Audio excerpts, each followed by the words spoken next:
So the facts. Who can give medications? Anyone in the medical facility can give medications under the direction of a physician. So physicians can give medications, nurse practitioners, physician assistants, RNs, medical assistants, respiratory therapists, and veterinarians can give medications for animal use only. Who can write prescriptions? So physicians can write prescriptions, dentists, nurse practitioners, physician assistants, and veterinarians for animal use only. However, some insurance companies do not cover prescriptions that are written by dentists, so it will be deferred to the medical practitioner for them to write a prescription. What types of medications require a prescription? Any type of prescription that may cause a threat or side effects if taken incorrectly needs a prescription. Are all vitamins and drugs federally regulated?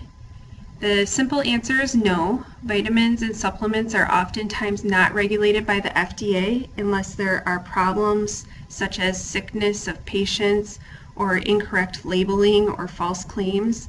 Then the FDA will come in and investigate and either keep the product on the market or take the product off the market. Prescription medications are all federally regulated, and they are tested prior to the drugs even going onto the market. They go under several studies, and then they have to go through FDA approval before being manufactured and marketed to the general public. Drug laws. Pure Food and Drug Act was the first law put into effect, which was in 1906. This regulates all drugs and requested that they meet minimum standards of strength, purity, and quality. The second law here is Federal Food, Drug, and Cosmetic Act of 1938, which was established by the FDA. It ensures accurate labeling. All new products must be approved by the FDA. Drug manufacturers must test all drugs for potentially harmful effects prior to being put on the market or being sold. The third law here is the Controlled Substance Act of 1970, which was established by the DEA. It sets tighter control on drugs that are addictive.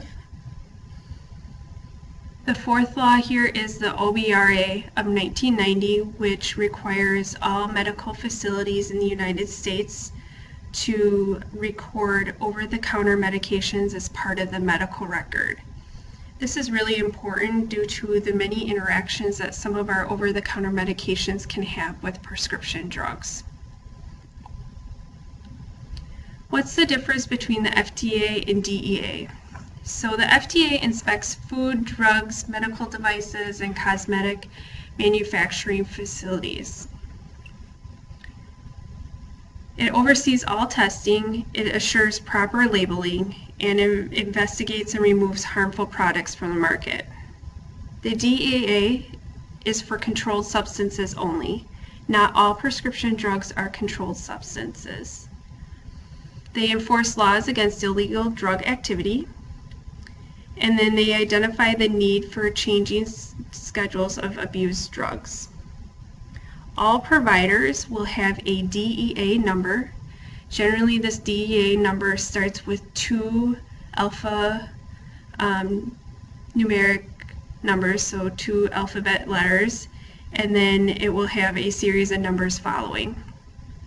Providers also have what's called an NPI number, and this NPI number stands for National Provider Identifier. It's a 10-digit number that can also sometimes be used in place of the DEA number unless it's for a controlled substance. Scheduled drugs. So scheduled drugs are high abuse rate drugs. Not all drugs are on a schedule, so your antihypertensives, your diabetic medications. They will not be on a schedule. Most times patients don't want to take these, and they are not highly requested out in the general public. They don't have a highly addictive feature in them. Scheduled drugs should always be locked. Written prescriptions should always be locked up. So a lot of times the medical personnel in the office will prepare a written prescription for the patient to pick up. These written prescriptions should be locked because sometimes the patient will forget to pick it up, or they will say, I'll be in right away tomorrow morning. So you'll want to get that ready the night before. So these need to be locked. Patients and or family members should always sign for the prescription when picking up. This is particularly important because a family member may pick up the prescription for that patient, and then the patient will call and say, well, I never got my prescription, so-and-so never picked it up. We have proof that they did pick it up then with their signature. So it's kind of something to cover you and your provider, so you're not writing out multiple prescriptions and putting extra medications out there that are unnecessary. All scheduled drug prescriptions must have a DEA number on them. So that is very important when doing prescriptions. A lot of the electronic medical records automatically put the DEA number on them, so we don't necessarily have to worry about that. But it's those handwritten prescriptions, which you rarely see anymore, that we need to ensure that there's a DEA number on them. Scheduled drugs. So Schedule 1, most drugs in this schedule are not approved for medical use in the United States. Marijuana is the exception to this list. Some states are approving it for medical use, California, and even recreational use, such as Colorado and I believe Washington. They are highly abusive. Heroin, LSD, ecstasy, marijuana are all examples in this drug class. Schedule 2, high abuse potential leads to severe dependence. Written prescriptions are only allowed. Prescriptions must have a DEA number on them. No refills or phoning in of prescriptions. Generally, these prescriptions are only written out for 28 to 30 days. If you write it out for 20 days, it will always fall during the week, during office hours. So that's why I say 28 days, but 30 days is the max that this prescription can be written out for. These prescriptions may be faxed, but the original must be present upon pickup. If we're faxing them or there's an emergency need for the prescription to be written right now or be sent right now, generally we will only send a 7-day supply. Examples in this schedule would be morphine, codeine, methadone, Percocet, Daliluid, Ritalin, Oxycontin, Verdiperidine or Demerol, Adderall, and fentanyl. Schedule 3, moderate dependence may be written, faxed, or phoned in by the physician only. Refills allowed up to 5 and 6 months. Some examples are codeine and hydrocodone with Tylenol, anabolic steroids, and testosterone. These may be faxed, but they cannot be electronically transmitted.